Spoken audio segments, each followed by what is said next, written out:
그 마치 50년대에 카라얀이라는 새로운 상임지휘자가 왔을 때의 베를린의 청중들, 네. 이 사람과 함께 점점 애호가도 아티스트도 같이 성장해 갔던 그런 경험을 우리는 지금 해볼 수 있는 거죠. 피터 롱크는 앨범이 많이 없지 않나요? 그렇죠. 앨범이 많이 없고 그냥 그래서 이제 지금 유튜브에서 많이 듣잖아요. 음악을. 그렇죠. 거기서도 사실 키릴 페트렌코가 그 과거에 했던 연주들은 그렇게 많지가 않고. 많지 않죠. 네.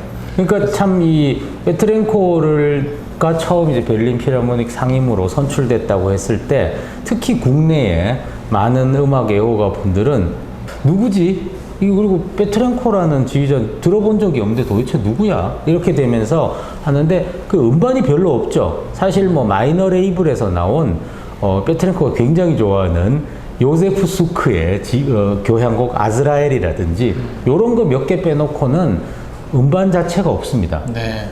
결국 이제 저는 이게 굉장히 중요한 포인트라고 생각하는데요. 이제 클래식 음악에 있어서 한 챕터가 넘겨졌다라는 것을 상징한다고 봅니다. 옛날에 사실 불과 10년 전 또는 뭐 20년 전에 뭐 90년대 말이나 2000년대 초에 페트렌코가 베를린 필 상임으로 선출이 될 수가 없었을 겁니다. 왜냐하면 그 당시까지만 해도 음반이 없는 아티스트란 상상할 수 없었던 거죠. 네. 뭐 첼리비다케가 음반 녹음을 하진 않았지만 방송이나 이런 그 녹음을 해놓았던 거 세상을 떠난 뒤에 풀리고 나니까 얼마나 많이 팔렸습니까? 그러니까 결국은 이 연주회를 직접 가서 볼 수 있는 청중이 아닌 다음에야 결국은 클래식 음악을 사람들이 향유하는 가장 중요한 매체는 음반인데, 그렇지만 아시다시피 이제 2000년대부터 클래식 음반 시장은 급격하게 붕괴돼서 지금은 사실 클래식 음반이 별로 많이 팔리지 않는 시대죠. 대신에 뭐 고음질 음원이 있다거나 아니면 또 전부 다 영상으로 넘어가서 네. 유튜브라든지 이런 여러 가지 그 영상 그 매체를 네. 통해 가지고 연주들을 이렇게 접하게 됩니다. 베를린 필하모닉만 해도 뭐 도이치 그라모폰이라든지 뭐 유명 음반 레이블들과 계약은 되어 있지만 자기들의 자체적인 디지털 콘서트홀이라는 플랫폼이 따로 있죠. 네. 그래서 사실 요즘 사람들은 베를린 필하모닉의 연주를 디지털 콘서트홀을 통해 보게 됩니다. 네. 근데 사실은 유튜브에 3분짜리를 올리면 베를린 필 그렇죠. 거기서 디지털 콘서트홀로 유입되는 방식이죠. 그렇죠. 네. 풀 영상은 안 올리죠. 그렇죠. 네. 그래서 이런 게 굉장히 바뀐 거죠, 사실. 그러니까 결국은 음반이라는 것이 클래식 음악 시장에서는 적어도 더 이상 어떻게 그 상업적인 그런 그 효율을 이렇게 그 창출해낼 수가 없기 때문에 결국 이제 음반의 시대는 끝났고 클래식 음악은 보고 느끼고 네. 이 오감으로 이렇게 네. 이렇게 공감각적으로 이렇게 네. 보는 그런 시대로 진입했다라는 네. 클래식 음악의 새로운 시대다라는 것을 상징적으로 보여주는 게 음반이 없는 키릴 페트렌코가 베를린 필의 상임지휘자가 된 그런 것이다라고 네. 볼 수가 있겠습니다. 네. 그리고 키릴 페트렌코 딱 선출됐을 때 그렇죠. 다른 오케스트라 윈에서 멀쩡하게 잘하고 있는데 맞습니다. 되면서 이제 제가 알기로 사이먼 레틀이 그러니까 이제 더 이상 연장 안 한다고 했는데 이제 뮌헨에서 키릴 페트렌코를 놔주지 않았다. 그래서 그렇죠. 레틀이 연장을 하고 뭐 이런 과정들이 있었다고 그러거든요. 그게 참 어떻게 보면은 베를린 필하모닉은 세계에서 참 몇 안 되게 단원들만의 민주적인 투표로 이렇게 상임지휘자를 선출하는 그런 오케스트라이기 때문에 이게 이제 처음에 창립될 때부터의 전통입니다. 네. 그렇기 때문에 상당히 이게 그 오케스트라 민주주의의 상징이라고 볼 수는 있지만 이게 그 후보군이 지금 쉬고 계시는 좀 시간이 있는 지휘자가 아니고 가장 액티브하게 활동하는 전 세계의 모든 지휘자를 대상으로 하고 있기 때문에 이게 선출이 됐을 때에는 대부분 어느 한 자리를 맡고 있으니까 상대방에게 보면은 상당히 민폐죠. 네. 이 아바도 때도 그랬고 아바도도 빈 슈타츠호퍼의 상임지휘자를 하고 있었기 때문에 빈이 얼마나 바쁩니까? 그것도 빈 필하모닉 상임지휘자는 아니지만 상임지휘자급의 대우를 받죠. 그렇기 때문에 빈의 그 일 잘하고 있는 사람을 베를린 필 상임으로 뽑으니까 초창기에 아바도도 89년부터 빈 국립오페라를 그만두던 92년까지는 계속 왔다 갔다 하면서 굉장히 바빴습니다. 그래서 그 이후에 뭐 레틀 같은 경우는 버밍엄을 물러난 이후에 다행히 와서 조금 더 전적으로 여기에 전력을 기울일 수 있었지만 베트랭코 같은 경우에 이 뮌헨 오페라라는 데는 아까도 말씀드렸다시피 빈 슈타트호퍼와 맞먹는 급입니다. 네. 그렇기 때문에 뮌헨 오페라를 거머쥐고 있는 이 바쁜 사람을 데려온다라는 거는 뮌헨 오페라 입장에서는 굉장히 기분 나쁜 거죠. 네, 실제로 기분 나쁜 티를 많이 냈죠. 예. 걸로. 그래가지고 뭐 우리는 뭐 예를 들어 시즌 오픈 시작하면은 상임지휘자가 지휘해야 된다. 너희들한테 못 간다. 이렇게 얘기하니까 그 베를린피라고 뮌헨 오페라가 계속 이제 서로 협상을 하면서 원래 이제 레틀은 2018년에 나가야 되는데 2018년 상반기만 하고 나가야 되는데 레틀이 그 사이에 일들을 굉장히 많이 해줬습니다. 네. 그리고 이제 2018년 19년 시즌이죠. 그 베트랭코가 그래도 많이 와서 연주를 많이 하되 전적으로 와서 할 수는 없는 그런 상황이니까 다른 상임지휘자들의 다른 객원지휘자들의 객원이 굉장히 많이 있으면서 약간의 완충지대랄까요, 과도기를 거쳤던 그런 면이 있는데 어쨌든 뭐 그렇긴 하지만 지금은 이제 그 뮌헨 오페라와 베를린 필하모닉의 어떤 그 연주 횟수라든지 이런 것들이 상당히 이제는 좀 절충이 잘 돼서 네. 이제 전체 시즌에 반 정도로 서로 이렇게 나눠서 스케줄을 짜서 어떻게 보면은 이 서로 간에 이제 협의가 잘 돼 있다라고 볼 수 있죠. 지금 아직도 하고 있나요? 하고 있죠. 계약이 계속 연장됐습니다. 이제 원래는 베트랭코가 2019년 그러니까 2020년이나 뭐 21년, 22년 전에는 뭐 그만둘 거다 뮌헨 오페라를 이런 전망도 많았었는데 실제로는 이제 그런 얘기도 있었던 걸로 알고 있습니다. 근데 현재로서는 뮌헨 오페라도 사실 베트랭코 나가고 나면 또 새로운 지휘자 찾아야 되고 이게 또 보통 일이 아니죠. 그래서 결국은 두 오케스트라 사이에 절충이 잘 돼서 지금은 이제 사이좋게 나눠서 하고 있는데 또 그 와중에 또 이렇게 코로나가 터지는 바람에 또 약간 이제 그 재정비의 기간을 가지고 있긴 하죠.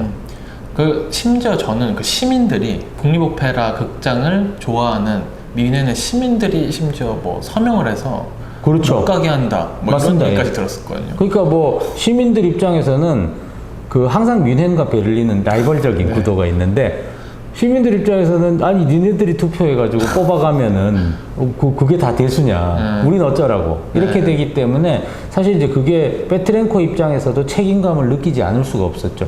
베트랭코가 오면서 정통 독일 레파토리들이 많이 부활되고 이렇게 되면서 상당히 이제 그 베트랭코로 인해서 뮌헨 오페라 극장이 흥행이 굉장히 폭발적이 되고 뮌헨에서도 그 베트랭코의 인기는 하늘을 찌르는 듯한 엄청난 인기. 그러니까 이게 이 지휘자가 얼마나 인기가 있느냐 하는 거는 지휘자가 이 포디움 위에 올라설 때를 보면 알 수 있거든요.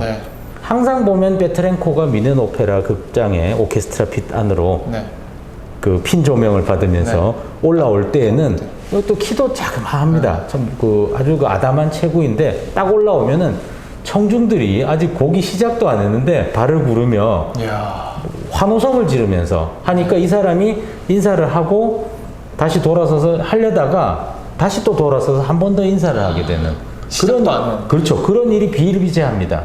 그러니까 참 그 정도군요. 예, 뮌헨 오페라에서의 베트랭코에 대한 어떤 지지는 절대적이라고 할 수 있고 사실 그런 면에서 베트랭코는 참 뮌헨이 지금 가장 사랑하는 지휘자이기도 하기 때문에 어떻게 보면 지금 현재의 독일 음악계의 현주소를 보여주는 좀 상징적 지휘자라고 볼 수 있겠죠. 네. 앞으로 이제 저희가 베를린 필하모닉 얘기로 이어왔으니까 이제 어떻게 전망을 하세요? 베트랭코가 이제 차기 상임지휘자 자격으로 이 살츠부르크에서 공연한 첫날 공연을 제가 봤었는데요. 그때 이제 베토벤 7번 교향곡 하고 그리고 리하르트 슈트라우스의 그 교향시 돈 후안하고 죽음과 변형 이 세 곡을 했는데 정말 카라얀 시대 때부터 베를린 필하모닉이 뭐 수백 번 연주한 곡이지 않습니까? 그러니까 베를린 필하모닉에는 굉장히 중요한 곡들을 이렇게 선곡했다는 것도 아주 인상적이었는데 이 공연을 봤을 때도 굉장히 충격을 받았습니다. 너무 이 넘실대는 리듬과 뭐 사실 7번 교향곡 자체가 굉장히 리드미컬한 곡이지 않습니까? 춤곡 리듬이 넘실대고 그리고 또 슈트라우스의 교향시에 있어서는 베를린 필하모닉의 그 엄청난 음향을 그리고 또 이 독주자들의 개인기 이런 것들을 잘 북돋워줘서 네. 그 굉장히 그 새롭고 신선한 해석을 들려줬는데 저는 하나 놀랐던 게 이 페트렌코 지휘를 보면은 쉬는 부분이 없습니다. 아, 네, 좀 지휘자들이 보면 막 열심히 지휘하다가도 조금 릴렉스하는 부분에서는 조금 더 자기가 물러선다든지 이런데 페트렌코 지휘 보시면 땀을 뻘뻘 흘리면서 온 박자를 계속 지휘하죠. 체력이 어떻게 저렇게 좋은가 싶을 정도로 보는 사람으로 하여금 숨이 차게 만들 정도로 굉장히 열정적입니다. 핏줄도 서고. 그렇죠. 얼굴이 벌개지면서 네. 거기다가 막 땀을 뻘뻘 흘리면서 이렇게 지휘를 하는데 근데 그게 관객 입장에서는 사실 어떤 하나의 감흥이랄까? 그렇죠. 그런 게 그 자체가 하나의 퍼포먼스죠. 네. 그렇기 때문에 사실 이제 페트렌코의 지휘를 보면서도 눈으로 보면서도 그런 인상을 받지만 페트렌코의 음악을 들어보면 중간에 예를 들어 슈트라우스의 그 이런 뭐랄까요 그 교향시들 보면은 이 후기 낭만주의 음악에 보면 게네랄 파우제라는 게 있죠. 네. 총주가 전체 오케스트라 갑자기 한번 확 멈추고 돈 후안 같은 경우도 처음에 막 이렇게 선율이 네. 터져 나오고 갑자기 한번 확 멈추죠. 네. 멈췄다가 다음에 가는 게네랄 파우제 총주 휴지가 있는데 이 총주 휴지부가 이렇게 짧은 연주는 제가 거의 처음 들어봤다라고 네. 볼 정도로 휴지부를 거의 두지 않고 그냥 막 달립니다. 네. 그러니까 정말 다이내믹하다라는 그런 느낌을 시각적으로나 청각적으로나 받을 수 있습니다. 그래서 이제 페트렌코 시대의 어떤 젊은 음악에 대한 어떤 기대가 커질 수밖에 없죠. 근데 평론가시니까 평론가 입장에서는 조금 호불호가 있을 수 있을 것 같아요. 그렇죠. 이 그 페트렌코는 제 입장에서도 굉장히 호불호가 갈리는 지휘자입니다. 그래서 뭔가 어느 정도 좀 아까 게네랄 파우제 얘기를 드렸습니다만 뭔가 좀 쉬어가는 부분, 릴렉스하는 부분에서의 여유가 조금 더 필요한 그런 부분에서 너무 달리니까 좀 이게 그 성급하다는 느낌도 받거든요. 네. 그렇기 때문에 이제 뭔가 그건 이제 아직 뭐 72년생이니까 네, 이제 뭐 너무 아직 젊네요. 뭐 한창 뭐 40대의 지휘자이기 때문에 앞으로 좀 더 이제 성장해가는 이 사람의 해석을 즐길 수가 있을 거기 때문에 뭐 그거는 걱정하지 않습니다. 예, 이번 2020년 참 코로나 때문에 어려운 이 이제 2020-21 시즌이 시작이 됐죠. 네. 첫 연주회가 지난 8월 28일에 베를린의 필하모니에서 있었는데요. 연주자들도 거리두기, 청중들도 거리두기 이렇게 하면서 이 또 베를린 필하모닉에게는 빠질 수 없는 명곡인 브람스 4번 교향곡이 이렇게 연주가 되었었는데 이 4번 교향곡의 해석도 굉장히 특이합니다. 물론 이제 페트렌코는 인터뷰에서 요게 그 자기가 상임으로도 있었던 그리고 또 브람스 4번 교향곡을 초연했던 마이닝엔 오케스트라에서 한스 폰 빌로 또 베를린 필하모닉의 상임이기도 했었던 한스 폰 빌로의 뒤를 이어서 이렇게 그 한스 폰 빌로와 함께 많은 그 부지휘자로서 작업을 했던 프리츠 슈타인바흐라는 지휘자의 해석에 을 참고했다라고 이렇게 얘기를 하는데 뭐 그렇거나 말거나 굉장히 독특합니다. 저는 특히 이제 브람스 4번 같은 경우에 들을 때는 4악장 그 파사칼리아를 항상 주목해서 듣는데요. 파사칼리아의 리듬이라는 거는 기본적으로 3박자에서 2박을 강조하는 부분인데 딴딴딴딴딴 이렇게 하면서 굉장히 그 2박이 강조되는 게 파사칼리아의 특징인데 일단 그런 거 무시. 막 달립니다. 여기서. 막 달리면서 그리고 그렇지만 순간순간에 근데 이 파사칼리아가 그 디지털 콘서터리 있나요? 예, 있습니다. 예, 지금 올라와 있으니까 한번 보시도록 하시고요. 여기 보시면 그 30개의 변주가 계속되는 동안에도 이게 하나의 소나타 형식 구조는 가지고 있기 때문에 어느 정도 기승전결 구조가 있거든요. 근데 그런 구조를 크게 생각하지 않고 달립니다. 달리면서 각 변주에서의 순간적인 음향의 집중, 충격 그런 것들 그러니까 막 중간에 한 번씩 팀판이나 금관이 합쳐서 때리는 부분 이런 부분에서는 엄청나게 이렇게 충격을 주죠.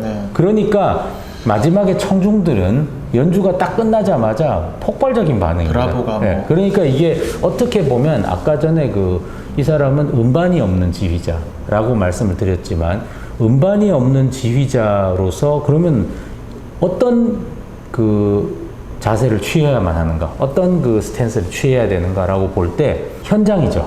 네.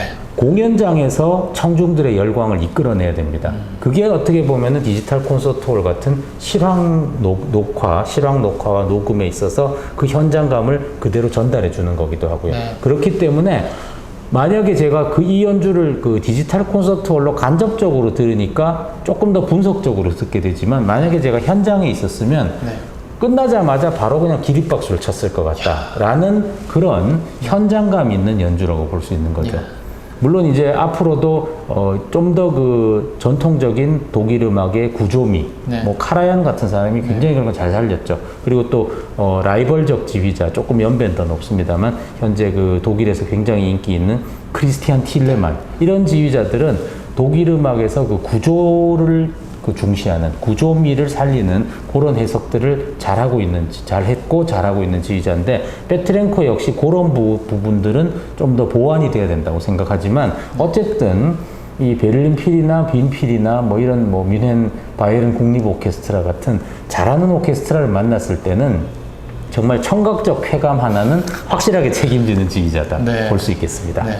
어쨌든 코로나 때문도 있지만 키릴 페트랭코라는 지휘자가 오면서 베를린 필하모닉이 엄청나게 많은 돈을 들여서 이제 구축한 디지털 콘서트홀이라는 그렇죠. 플랫폼의 이용자나 새로운 가입자는 또 엄청나게 더 늘어나겠죠. 늘어나는 네. 그런 상황이라고 하니까 앞으로가 또 기대가 되고 어떻게 그렇죠. 또 이끌어갈지 되게 흥미롭네요. 그러니까 제가 이제 음악 애호가 입장에서 네. 볼 때 우리가 이미 완전히 완성돼 있는 거장들 이미 보여줄 거 다 보여주고 최고의 업적들을 다 남긴 거장들의 연주를 보는 거는 당연히 감동적일 수밖에 없습니다. 이 폴리니 같은 위대한 대가들 요즘 연주에 들어보면 야 정말 이분은 하나의 전설이구나. 네. 보는 것만으로도 네. 그렇게 느껴지지만 애호가 입장에서는 아직 미완성의 아티스트 네. 이 같이 애호가와 함께 성장해가는 아티스트의 성장을 보는 것도 굉장한 재미거든요. 네. 그렇기 때문에 마치 50년대에 카라얀이라는 새로운 상임지휘자가 왔을 때의 베를린의 청중들 네. 이 사람과 함께 점점 애호가도 아티스트도 같이 성장해 갔던 그런 경험을 우리는 지금 해볼 수 있는 거죠. 네. 그렇기 때문에 항상 이 미래가 더 기대되는 지휘자가 역시 베트랭코이고 그렇기 때문에 베를린 필하모닉이 이 베트랭코를 선택한 것이 아닌가 이렇게 네. 생각을 해봅니다. 네, 오늘도 너무 얘기할 게 저는 없을 줄 알았는데 그렇지가 않네요. 지금 굉장히 많이 했고 또 2편으로 가야 될 것 같기도 한데 네, 어쨌든 오늘도 재밌는 얘기 들려주셔서 너무 감사하고 감사합니다. 네, 다음에 또 좋은 주제로 또 찾아오도록 하겠습니다. 감사합니다.